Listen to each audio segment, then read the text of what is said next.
Hello, welcome to this video. In this video we'll discuss about some macroeconomic concept. One of the most important concept in the modern macroeconomics is the concept known as multiplier. So in this video we'll learn about the theory of multiplier and we'll see the derivation of that multiplier. After that we will see the two graphs, that is first is multiplier with the working with aggregate demand and national income, and in the second graph we'll discuss about the saving and investment relationship with multiplier. So let's begin with the first part. The multiplier first of all developed by an economist known as F.A. Khan in the year 1930s. So in 1930s F.A. Khan developed the concept of multiplier. Now we need to understand the different multiplier because later John Maynard Keynes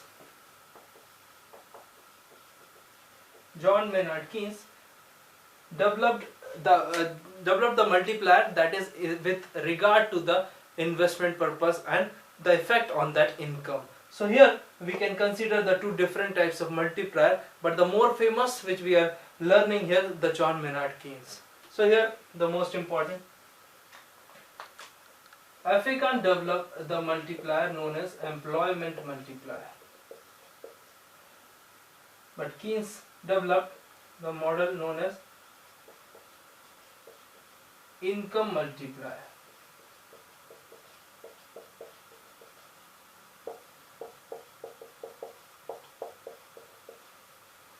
So here in the employment multiplier, F.A. Khan propounded the concept with regard to increase in the employment with the initial increase in the level of investment. It means the initial level of investment and will have manifold increase in the employment level.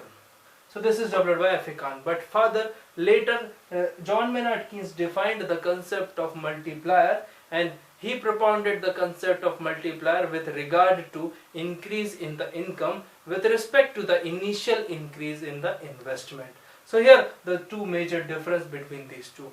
So we'll consider about the John Maynard Keynes, the multiplier process. Multiplier is denoted by a small k. So we are writing delta y over delta I. It means the initial increase in the investment level led to the manifold increase in the level of income. So this is how we denote multiplier. Now coming on to the derivation of the multiplier, this is one of the most important part of this video. Derivation of multiplier. So here first of all we will write that y is equals to c plus I. This is the basic equation. We can start the derivation of multiplier process. Here y means simply income, here consumption and the investment. So we can spend income on two things, either we consume or we invest. So we can say that delta y is equals to delta c plus delta I.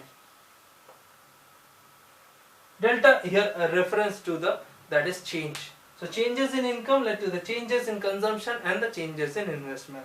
These two things becomes aggregate demand in the two sector economy. Now from the Keynesian model we are aware about that in the Keynesian model Keynes this gave the concept of, that is autonomous investment. It means autonomous will not change with the changes in income level. So that is why in this equation we will keep that investment, that is delta I, as constant. Now we are considering C. So here we can write like this. This is the basic equation of John Maynard Keynes consumption function. Here we can say that consumption is the function of these two things, that is A is a constant term,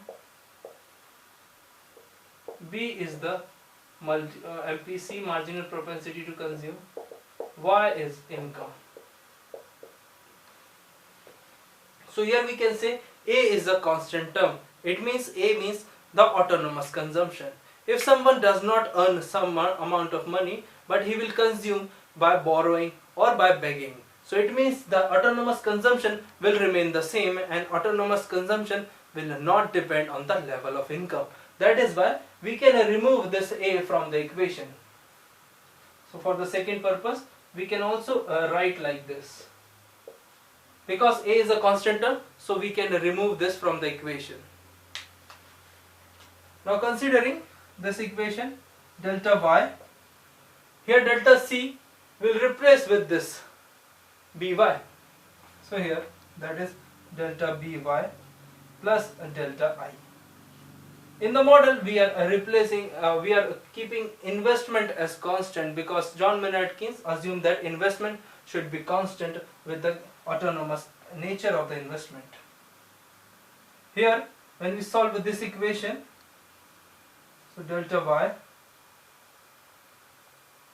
minus delta by is equals to delta I.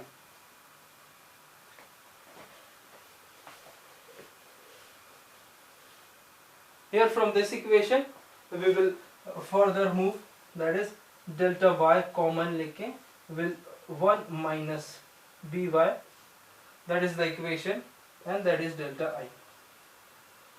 So here further equation will further solve this, that is delta y, we can take 1 minus b to that side, that is 1 upon 1 minus b into delta I. This is a simple equation, simple shifting of 1 minus b to the right hand side. Here we can say delta y over delta I is equals to 1 minus 1 upon 1 minus b. So this is the final equation. This is also known as a multiplier, so we can also write here k, small k denotes multiplier.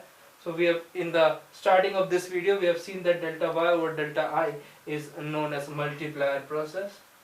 Here we can also refer 1 minus MPC because B is denoted as MPC. And we can also write like this. Here MPS means marginal propensity to save. It means how much increment in your income you will save a part of it. The marginal propensity to consume is the how much increment in your income you will consume a part of that increment in the income. So that is why, because MPC and MPC plus MPS is equals to 1.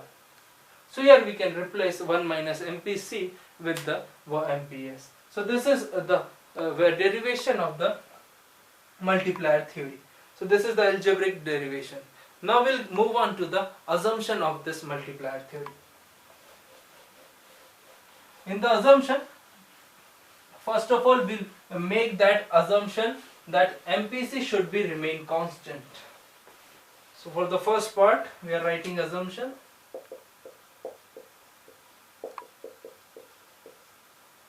First one, MPC remains constant, or you can write stable. MPC remains stable.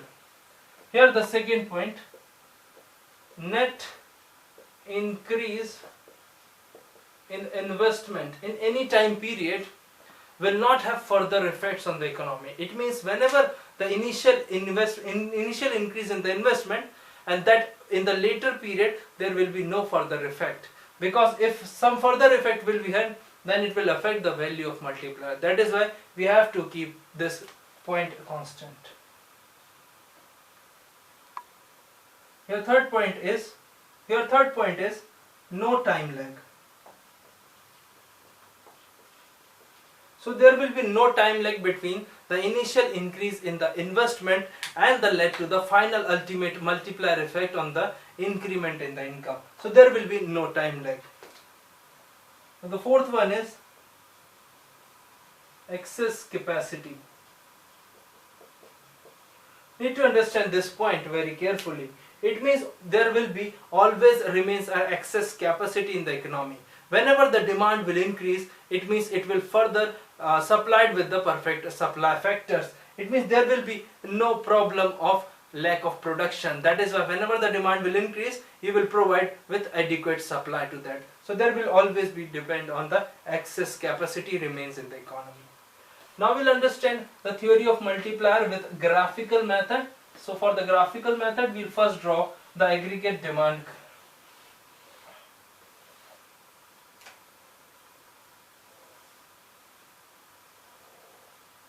So here, this is, we are taking aggregate demand. Here on the x-axis, we are taking national income. This is 0. OZ is the income line, 45-degree line, that is known as income line.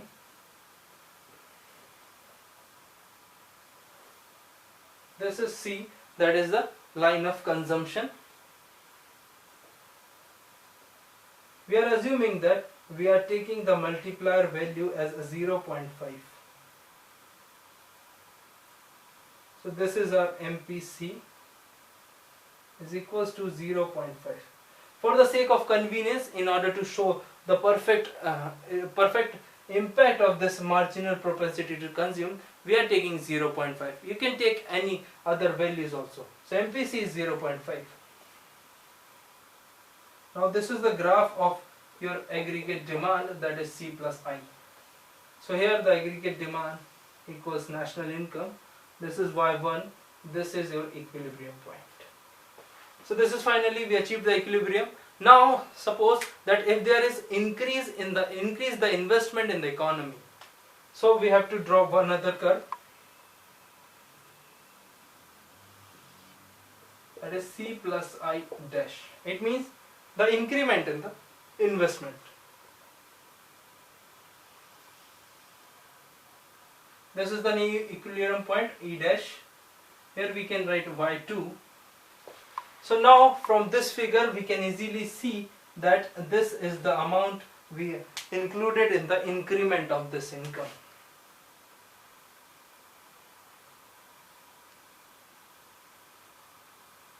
So this is the initial increase in the investment, and we are having the 0.5 value as the marginal propensity to consume.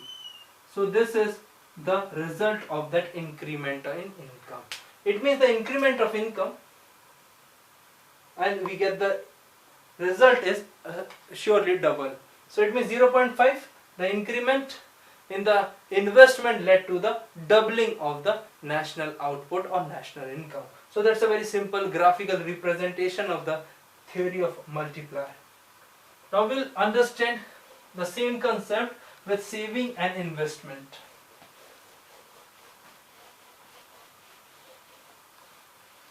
So for saving and investment, we are drawing another curve.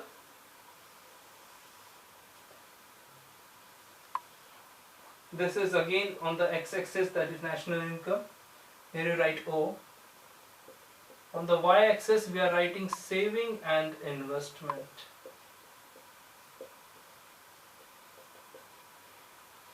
In the Keynesian model, we are aware about that investment is constant and autonomous. That is why it does not depend on the level of income. That is why I is the investment curve, which is flat. It means it does not depend on the level of income. This is your saving curve. This is upward sloping saving curve, because with the increment in the income, your saving will increase. So that is why this curve is upward sloping. Here we consider the value of MPC is 0.5. This is the intersection point, that is point E. This is Y1. Suppose there will be increase in the investment. So the increment in the investment is I dash I dash. This is the new equilibrium point, Y2.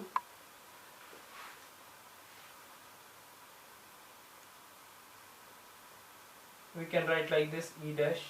Here we can write E. Now we are showing with the different color that this is the increment in the initial investment led to the doubling of income in the same period. So we can compare easily that this is the double of the initial increase in the investment, because the value of marginal propensity to consume is assumed as a 0.5. So hope you like this video. If you have any suggestion, any comment or anything you want to say, you can mention in the comment box, or you can also email us at ecoholics8@gmail.com. That is also given in the description of this video. Please subscribe this channel and like this video, hit the like button and also share with your friends. Thank you so much once again. Stay connected with Ecoholics. Have a nice day.